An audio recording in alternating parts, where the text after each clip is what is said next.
Olá, meus amores, tudo bem? É chegada a hora, eu sei que a ansiedade deve estar tomando conta de vocês e a gente não pode deixar que isso aconteça, a gente tem que se controlar, afinal de contas já é amanhã, então nada de desespero, vamos para os nossos minutos finais, ok? Depois descansar, depois também fazer aquela prece, fazer aquela oração e ter aquela sensação de dever cumprido, de que houve um esforço por parte de cada um de vocês, certo? Houve restrições, certo? Isso é o que importa. E aí, deem o melhor de vocês, certo? Nós temos aqui uma missão tanto quanto complicada, que é o quê? Eu selecionei 10 dicas em relação à nossa disciplina, que é Direito Civil. Disciplina essa que a gente, né, vocês sabem que tem a casadinha aí, eu e a professora Roberta Queiroz. Então, vocês vão estar comigo agora, nesses 30 minutinhos, pra gente falar sobre Direito Civil, tá? Comigo, professora Raquel Bueno. E aí, a gente, né, eu tive uma bela noite de sono, e aí, né, eu tive sonhos. E aí, a partir desses sonhos, eu, né, elaborei 10 dicas para vocês sobre a parte de direito civil, mais precisamente a parte do conteúdo que vai de posse, englobando aí direitos reais, englobando aí responsabilidade civil, direito de família e também o direito sucessório, certo? Então, eu preparei aí 10 dicas quentíssimas para vocês, certinho? Então, vem comigo, a gente tem que preparar, acelera, ok? Passa aí a primeira e vamos com tudo. A nossa primeira dica, ela diz respeito ao Instituto da Posse, tá? E o que eu tenho a dizer pra vocês? Eu coloquei aí, vem comigo aqui, câmera 2, pra poder facilitar a gente ficar junto, tá? Eu coloquei aqui pra vocês o seguinte: primeiramente, a teoria da posse adotada no Brasil. Teoria da posse é a teoria objetiva. Então, pro professor Iering, né, o defensor dessa teoria, que é a teoria adotada no Brasil, com base no artigo 1196 do Código Civil, a posse, ela deve ser entendida como, com certeza, uma situação fática, mas um misto de fato mais direito, e esse direito é um direito especial sui generis, nas palavras aí do professor Bevilacqua, então não é direito obrigacional, não é direito real, é um direito especial sui generis. E a posse, ela representa a exteriorização da propriedade. Visibilidade e domínio, a forma como o sujeito comporta-se em relação à coisa, dando-lhe a devida destinação econômica. Então a gente afirma o seguinte: possuidor é aquela pessoa que, ela, em nome próprio, ela pode exercer qualquer das prerrogativas do proprietário. Quais prerrogativas são essas, professora Raquel? Estão no artigo 1228. Usar, gozar, dispor e reaver a coisa de quem quer que injustamente a possua ou detenha. Se eu consigo exercer qualquer dessas prerrogativas em meu próprio nome, então é porque eu sou uma possuidora, certo? Então essa é a teoria adotada, teoria objetiva. Lembrando, para ele basta o corpus. Por quê? Porque o chamado animus domini, ele já estaria embutido na forma como a pessoa age em relação ao objeto, em relação à coisa sobre a qual se exerce posse, certo? Diferente lá do professor Savigny, que defende a teoria subjetiva, que para ele era corpus mais animus domini. Então, para ele tinha que ter o misto. Havendo a ausência de qualquer um desses elementos, nós tínhamos a detenção. Ah, agora eu lembrei. O que seria, então, a detenção para o nosso ordenamento jurídico? Se a detenção é o inverso da posse e é, portanto, a ausência de posse. E as hipóteses de detenção no Brasil, elas existem, elas são legais, e aí é por uma questão de política legislativa mesmo, certo? As hipóteses de detenção, elas estão nos artigos 1198 e 1208. Então, vem comigo só para a gente fazer aquele momento de refrescar a mente. Quando é que a gente vai ter detenção? Primeiro, a gente vai ter detenção quando o sujeito exercer posse em nome de outrem, numa relação de subordinação, numa relação de dependência, no cumprimento de ordens. Seria aquele velho exemplo do fâmulo da posse, o escravo da posse, o nosso amigo caseiro, tá? Então isso é o que diz o artigo 1198. Agora, cuidado, além do 1198, nós temos o 1208, que diz que também não induz posse os atos de mera permissão ou tolerância, ok? E também os atos violentos ou clandestinos, enquanto não cessar a violência ou a clandestinidade, certo? Então, lembre-se dessas hipóteses legais de detenção. Além disso, vem comigo, existem N classificações da posse. E aí eu escolhi uma de forma específica para vocês, na verdade duas, quanto à forma como a posse é adquirida. De acordo com a aquisição da posse, eu tenho uma classificação quanto aos vícios objetivos e os vícios subjetivos. Então, quando eu faço uma análise externa, de forma externa, como a posse foi adquirida, eu posso dizer que ela se classifica em posse justa ou injusta. Só para a gente recapitular. A posse injusta é aquela obtida por meios violentos, clandestinos ou precários. Então, violentos, ok? Contra a vontade do verdadeiro possuidor ou dono, clandestinos, às ocultas, ferindo a publicidade da posse e de forma precária, por abuso de confiança, certo? Essas são as chamadas espécies de posse injusta. E a posse justa é aquela não viciada, aquela que não contraria o direito nem os bons costumes. Ok. Quanto aos elementos subjetivos, eu tenho uma classificação importante. A posse pode ser de boa fé ou de má fé. Na posse de boa fé, eu ignoro, no sentido de eu não sei, dentro da perspectiva mediana, eu não sei da existência de vícios que maculam a minha posse. Mas não é um desconhecimento qualquer, é um desconhecimento excusável, desculpável, portanto, dentro da perspectiva o quê? Do homem médio. Certo? Então aqui eu tô falando de boa fé e má fé subjetiva. É aquilo que se passa na cabeça do sujeito. Logo, a pessoa que ela tem posse de má fé é aquela que sabe ou deveria, tinha meios de saber que a sua posse é viciada. Tudo bem? Vem comigo aqui na câmera 1 agora. Muito bem. Existe alguma relevância em saber a questão de posse de boa fé e má fé? Sim. E aí é nesse ponto que eu entro aprofundo aqui no finalzinho da primeira dica sobre posse.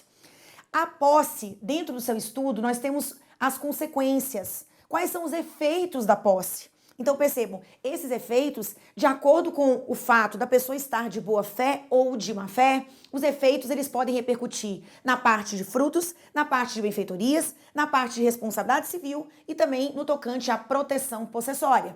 Tudo bem? Olha lá, nós já vamos matando aqui por partes. Vamos falar logo de proteção possessória. Como é que a gente pode proteger a nossa posse, professora? Vem comigo na tela. Olha lá, quando eu falo então em proteção possessória, eu só quero que vocês lembrem-se que essa proteção ela pode ser exercida por meios judiciais e ela também pode ser exercida por meios extrajudiciais. Então, a proteção possessória pode ser judicial ou extrajudicial. Quando a gente falar de proteção judicial, eu vou lembrar sempre das ações possessórias, ok? De preferência, as ações possessórias típicas. Só para vocês não faz essa cara de paisagem para mim, como se você não estivesse entendendo o que eu tô falando, porque a gente já viu isso. Então, recapitula. Quando eu falo de proteção possessória judicial, eu vou lembrar das ações possessórias típicas. Para afastar o esbulho, eu tenho ação de reintegração de posse. Para afastar a turbação ou perturbação, eu tenho ação de manutenção de posse. E para afastar uma ameaça iminente e objetivamente apurável de turbação ou esbulho, eu tenho ação de interdito proibitório. Não se esqueçam, tá? Essas são ações possessórias típicas. Mas e se eu quiser proteger a minha posse porque eu acabei de presenciar o esbulho ou a turbação? O que fazer para proteger essa minha posse extrajudicialmente, tomando uma medida imediata, uma reação imediata e proporcional? Então aqui a gente fala do desforço imediato e da legítima defesa da posse. Olha lá na tela. Então, quando eu falar de defesa extrajudicial, ela tem que ser exercida de forma imediata.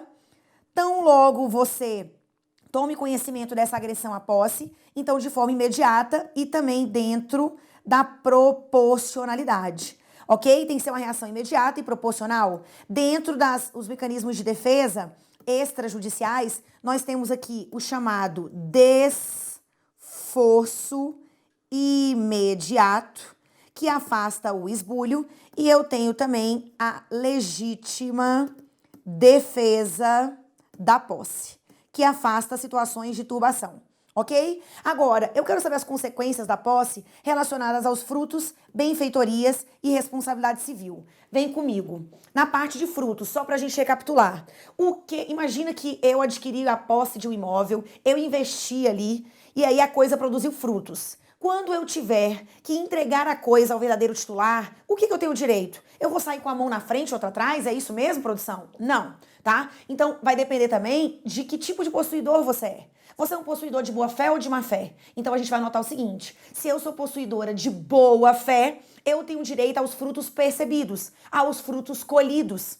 Então, eu vou ter que prestar contas de quê, minha gente? Eu tenho que prestar contas dos frutos ainda pendentes em relação aos frutos colhidos por antecipação. Então, percebam, aqueles frutos colhidos, aqueles frutos percebidos, e aí a doutrina também estende aos frutos estantes, aqueles armazenados, porque eles já podem ter uma outra destinação. Então, para o possuidor de boa-fé, ele tem direito aos frutos percebidos, e ele tem que prestar contas dos pendentes e os colhidos por antecipação. Mas ele tem direito a ser indenizado pelas despesas de produção e custeio.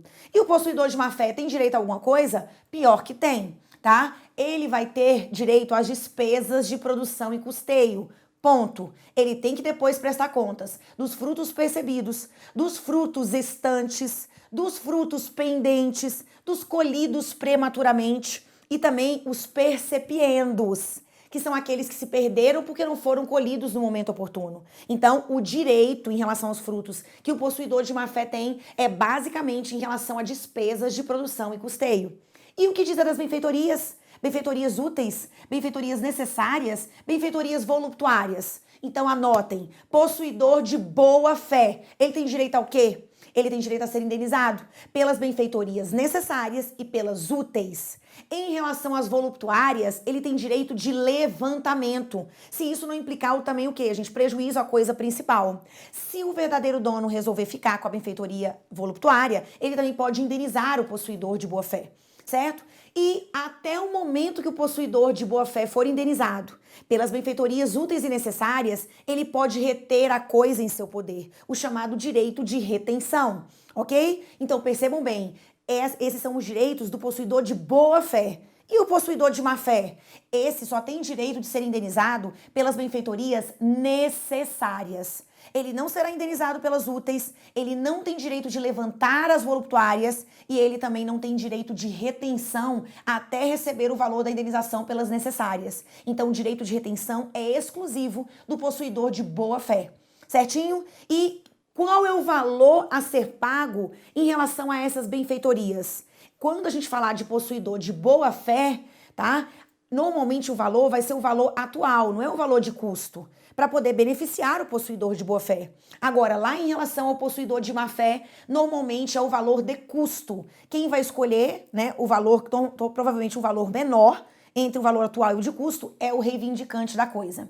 Tudo bem até aqui? Então percebam, esse é o tratamento das benfeitorias. E o que dizer, professora, sobre responsabilidade civil quando a coisa está em meu poder e ela venha se perder? Muito bem, se você é um possuidor de boa fé, a sua responsabilidade civil ela é subjetiva. Isso quer dizer o quê? Você só vai responder pela perda da coisa se você der causa, se você agiu com culpa ou com dolo. E isso o reivindicante vai ter que provar. Agora, qual é o tipo de responsabilidade civil do possuidor de má fé? Responsabilidade civil subjetiva com culpa presumida. Então, isso quer dizer que o possuidor de má fé já se presume culpado e é ele que tem que afastar essa presunção que já pesa sobre ele, certo? Então, ele vai ter que provar que a coisa se perderia mesmo estando em poder do verdadeiro possuidor ou dono. Somente assim ele consegue se eximir da responsabilidade, tá? Um detalhe que eu já vi sendo cobrado nas provinhas da OAB pela Banca FGV, diz respeito lá às benfeitorias, voltando um pouquinho lá atrás, é que essas indenizações devidas a título de benfeitorias, elas serão devidas se ao tempo da devolução da coisa, elas ainda existirem. Então, por mais que eu tenha feito benfeitorias, mas quando a coisa foi devolvida ao seu verdadeiro titular, essas benfeitorias já não mais existem, elas não, permaneceram, elas não se mantiveram, então não há que se falar nessa indenização. Tudo bem até aqui? Então essa é a nossa dica de número 1 sobre o Instituto da Posse. Vem comigo na tela. Olha lá, mais uma vez, aqui ainda dentro dessa parte, saindo um pouquinho do campo possessório, indo para o direito real de superfície, estamos no direito real. E direito real é sinônimo do artigo 1225. Nós temos ali um rol, taxativo de direitos reais. E aí, só lembrando o direito real de superfície. O sujeito, eu vou chamar aqui o sujeito, gente, de Roger. O Roger, meu amigo, ele tem o solo e ele me cede, tá, o direito real de superfície para que eu possa promover construções e ou plantações nessa área que é dele por um prazo determinado. Então, essas construções e plantações são as chamadas accessões artificiais. Tudo bem até aqui? Então, são as cessões artificiais. E aí, o que acontece? Por um período determinado, eu, que sou a superficiária, proprietária superficiária, eu vou ser titular dessas construções e plantações. Só que aqui, gente, é importante destacar que se trata de uma propriedade resolúvel, ok? Ela, assim que o direito ele deixa de existir, o direito real de superfície, ele se extingue, então a minha propriedade superficiária, ela é resolúvel. Então, propriedade superficiária resolúvel. Mas enquanto eu estou exercendo o meu direito real de superfície, existe a propriedade superficiária e a propriedade do solo. Então, são duas propriedades horizontais, autônomas e independentes. Ok? Lembrando, o direito real de superfície, ele veio para substituir a nossa antiga enfiteuse e se trata de um direito real sobre coisa alheia, segundo o Código Civil, fixado com prazo determinado, ok? Cujo objeto é o bem imóvel. E aí você está autorizado a construir o quê? As seções artificiais no solo, sendo que a utilização do subsolo, ela é excepcional quando for da essência do negócio, ok? O direito real de superfície, por sua vez, ele pode ser instituído a título gratuito ou oneroso. Então a gente pode combinar assim. Raquel, você vai ficar aí construindo, plantando, você vai construir aí uma escola, você vai construir aí um shopping, então um supermercado, então você vai ficar aí lucrando, usufruindo, entre aspas, da coisa, certo? E você, no final, vai ter que deixar toda aquela estrutura para o dono do solo. Por quê? Porque a regra é que o acessório acompanha o principal. É uma regra estudada dentro da parte lá de acessão, ok? Acessão artificial. Princípio da gravitação jurídica, ok? O acessório acompanha o principal. Então, o que acontece? Enquanto o direito real de superfície está em vigor, eu estou me utilizando daquela propriedade superficiária. Ao final, eu vou deixar aquela estrutura, aquelas acessões para o dono da coisa principal. Então, a gente pode combinar. Vamos fixar o direito real de superfície a título gratuito. Até porque, afinal das contas, esse bem, essas construções todas ficarão para mim. O Roger fala. Ou ele pode dizer, não, você está lucrando mês a mês. Então, eu vou firmar com você um direito real de superfície e aí, mensalmente, você me paga uma renda. Ou anualmente. Então, ele pode ser instituído a título gratuito ou oneroso. Quando for oneroso, a gente fala aqui em solarium. Essa renda que pode ser mensal, pode ser trimestral, anual, ela tem um nome, solarium ou cânon superficiário. Tudo bem? Volta na tela. Já coloquei aqui, então, que ele pode ser concedido a título gratuito ou oneroso, que é o solário ou cânon superficiário. E, além disso, eu destaco essas duas outras e últimas informações sobre o direito real de superfície. Como são duas propriedades horizontais, elas são autônomas, independentes, o titular da propriedade superficiária poderia dar a sua propriedade superficiária em hipoteca? Poderia gravar de ônus real a sua propriedade? E a resposta é positiva, a depender também da aceitabilidade do credor, certo? Além disso, enquanto durar o meu direito real de superfície, será que eu poderia ceder esse meu direito para terceiros? A título gratuito ou oneroso? Sim. Só que quando eu resolver ceder esse meu direito pelo prazo remanescente, a título inter vivos e a título oneroso, eu tenho que dar preferência para o dono do solo. O dono do solo, por sua vez, também pode dispor de sua propriedade. Mas se ele for dispor inter vivos e a título oneroso também, ele tem que dar preferência para o proprietário superficiário. Então, nas disposições inter vivos onerosas, seja do direito real de superfície, seja do direito de propriedade do solo, haverá que ser respeitado o direito de preferência do outro, tá? Agora, o direito real de superfície, ele é transmissível a título causa-mortes? A gente fixa um direito real de superfície por 30 anos. No 15º ano, o titular falece. Esse direito, pelo prazo remanescente, é transmitido aos herdeiros do proprietário superficiário? E a resposta é positiva. Então, é um direito que admite a transmissão, tá? Inter vivos ou causa mortis. Tudo bem? Então, aqui é a nossa segunda dica, diz respeito ao direito real de superfície. Volta na tela. Além do direito real de superfície, dica 3, usufruto. O que eu chamo a atenção de vocês em relação ao usufruto? É direito real de uso e fruição sobre coisa alheia. Marca registrada. Ele pode ser gratuito ou oneroso? Pode. Normalmente ele é gratuito. E a palavra-chave do usufruto é caráter personalíssimo. Caráter intuito persone. Onde eu quero chegar com isso? O direito real de usufruto, uma vez concedido, se for para uma pessoa física, sem prazo definido, ele entende-se vitalício.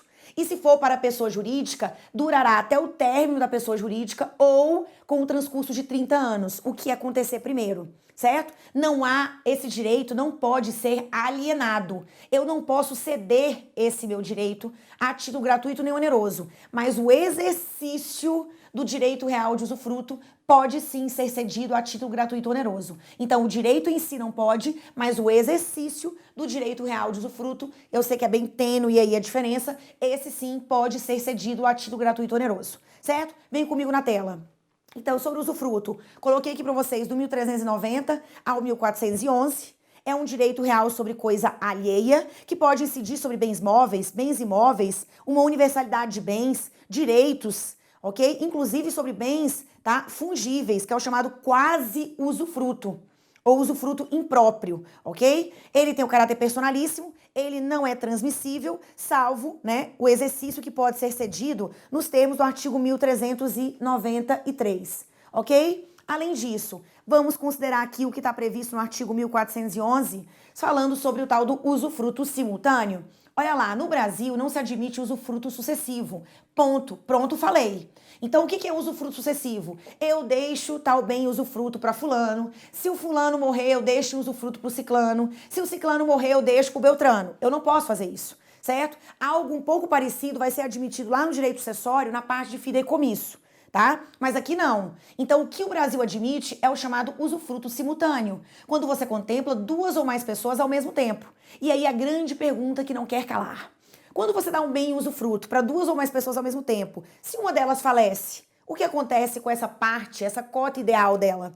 Volta para o nu proprietário ou acresce ao usufruto do outro? Aqui, gente, a previsão, ela é o quê? A previsão é do 1411 do Código Civil e estabelece o seguinte: se você firma um usufruto simultâneo e uma das pessoas vem a faltar, a parte dela retorna ao nu proprietário, a menos que haja uma previsão expressa na instituição do usufruto, estabelecendo ou reconhecendo o direito de acrescer em relação aos demais usufrutuários. Tudo bem? Vem comigo na tela. Então, nunca se esquecer que no usufruto, você tem aqui a pessoa que está com o bem, por exemplo, o imóvel, eu vou chamar de usufrutuário, ok? Ele tem a posse direta da coisa, ok? E ele tem o uso e a fruição. E o titular aqui, que eu vou chamar de nu proprietário.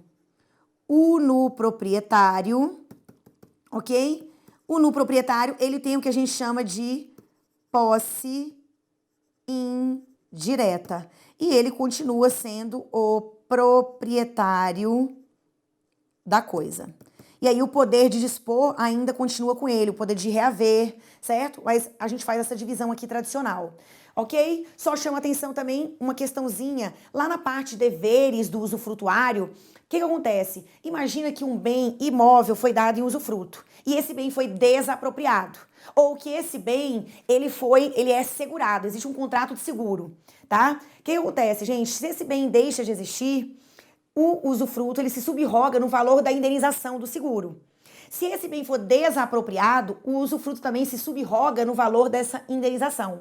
E se esse bem, ele não por culpa do dono, ele venha a se perder, o dono não é obrigado a construir às suas custas um outro imóvel e permanecer a situação de usufruto. Não. Agora, se o titular do bem pega o dinheiro, por exemplo, do seguro e reconstrói a coisa, ou pega a indenização do terceiro e reconstrói, aí haverá a subrogação do usufruto neste bem.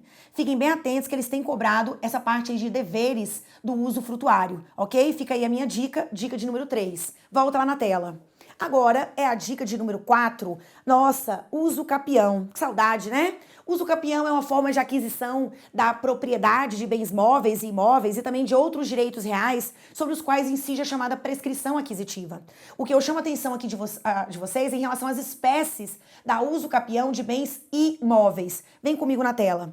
Olha lá, sobre a uso capião de bens imóveis, artigo 1238 a 1244. Lembrando, quais são os requisitos essenciais para adquirir a uso capião ou a propriedade de um bem imóvel pela uso capião? Então, a gente tem que ter o quê, gente? Primeiro, tem que ter uma posse. uma posse ad uso capionem, posse mansa ou pacífica, contínua ou duradoura. Eu tenho que ter um elemento subjetivo chamado animus domini. A coisa tem que ser hábil. Por exemplo, a gente tira fora os bens públicos, ok? Eu tenho que respeitar o prazo legal e, além disso, eu preciso o quê, gente? De uma demanda, de uma ação declaratória, lembrando que com o novo CPC há também a possibilidade da uso capião administrativa, certo? Agora vamos para as espécies, só para a gente recapitular a prazo e não esquecer nunca mais. Volta lá na tela. Primeiro, uso capião extraordinária, 15 anos, independe, justo título e boa-fé, tá? Esses 15 anos podem ser reduzidos para 10 desde que a pessoa ali estabeleça sua moradia habitual ou investimentos de caráter social, econômico.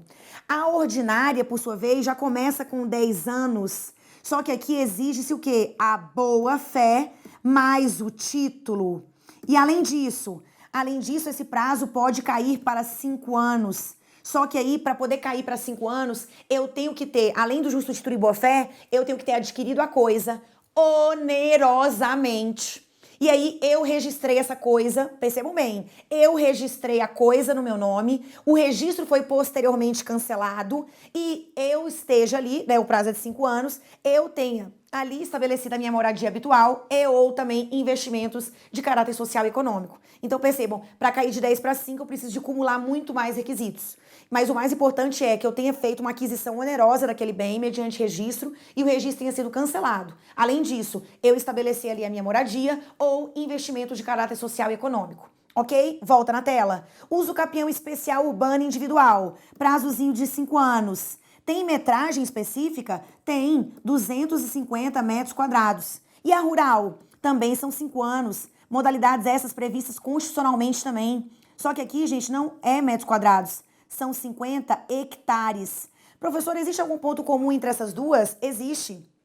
Qual é o ponto? O tal do requisito negativo. Qual que é o requisito negativo dessas modalidades? Não ser proprietário de nenhum outro imóvel urbano nem rural, ok? Volta lá na tela.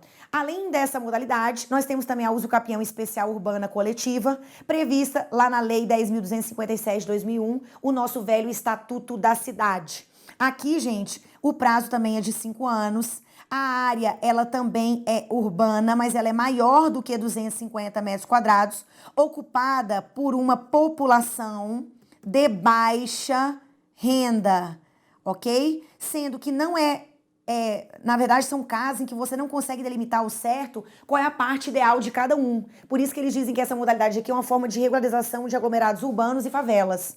Então, o juiz ele vai fixar cotas ideais, ele vai verdadeiramente instituir um condomínio. Então, em relação àquela área, ele vai dividir pela quantidade de interessados, atribuindo a cada um deles uma fração ideal. E aí, é claro, com a respectiva sentença, isso vai ser objeto de registro no cartório imobiliário, reconhecendo a titularidade aí dessas pessoas, certo? Então, tem requisito negativo também? Tem. Não ser proprietário de nenhum outro imóvel urbano nem rural, ok? Então, aqui nós também temos, olha lá na tela, o tal do requisito negativo. E aí, é claro, né, uma novidade que a gente não pode deixar de dizer, que é a uso capião relâmpago, ou uso capião por abandono do lar, ou até mesmo a uso capião familiar. O que eu tenho a dizer para vocês sobre essa aqui, gente? O prazo, gente, é de tão somente 2 anos. Aqui nós temos requisito negativo também, temos a pessoa, olha lá, requisito negativo, a pessoa não pode ser titular de nenhum outro imóvel, nem urbano, nem rural. Tudo bem? Então, não ser titular de nenhum outro imóvel, nem urbano, nem rural. Só que aqui, olha a diferença, gente. O casal, imagina, casamento ou união estável. Eles casaram no regime da comunhão parcial de bens, ok. E aí eles adquiriram um imóvel, ok também. E aí esse imóvel é do casal. Então, se eventual separação, eventual divórcio, seria 50% para cada um. Só que o que acontece? Eles estão juntos até que um deles abandona o lar, ok? E o outro fica na posse direta, na posse exclusiva, com fins de moradia para a pessoa, para sua família, por 2 anos, né, ininterruptos, de forma mansa, pacífica, exclusiva. E essa pessoa não tem nenhum outro imóvel urbano nem rural. Então percebam bem, eu não vou usucapi o imóvel inteiro, porque 50% já é meu. Então esses 2 anos é para eu poder usucapi os 50% do outro. E ele depois não ter nenhuma pretensão de partilha em relação à minha pessoa. Até aqui tudo tranquilo? Então por isso que esse prazo é reduzido. Essa alteração ela aconteceu no Código Civil em virtude da lei que trouxe aquele projeto Minha Casa Minha Vida, tá? Então houve aí essa inserção de uma modalidade de uso capião de bem imóvel, de propriedade de bem imóvel, com um prazozinho mega ultra super Thunderbauster reduzido, que é um prazozinho aí o quê, gente? Um prazo de tão somente 2 anos. Certo? Mas aí lembrando, tem que ser posse mansa, pacífica, todos os requisitos, além de ser uma posse exclusiva, para fins de moradia, e também deixar claro que tem que haver a configuração do abandono de lar, e além disso, eu tenho que demonstrar também que essa pessoa não tem nenhum outro imóvel, nem urbano, nem rural. Tudo bem? Então, basicamente, a gente tem que se atentar para esses prazos, para a gente não errar na assertiva, nas marcações. Eles cobram normalmente esses requisitos mais peculiares e também brincam um pouquinho com a questão do prazo. E eu acho interessante falar dessa modalidade aí, relâmpago, por último, porque justamente é a modalidade que pode dar algum problema, porque o prazo ele é bem reduzido. Ele é, inclusive, menor do que o prazo para uso capião de bens móveis, que é um prazo que, se for uso capião ordinária, são 3 anos, e se for uso capião extraordinária, são 5 anos. Tudo bem? Como a gente viu, o tempinho passou voando, tá? Não vai dar tempo de fazer só num bloco, então eu volto no próximo bloco, ok? Pra gente terminar as nossas dicas pro nosso exame de ordem, né? O 19º exame de ordem da OAB, que tá aí, gente, tá aí, ó, batendo na nossa porta. Eu aguardo vocês daqui a pouquinho.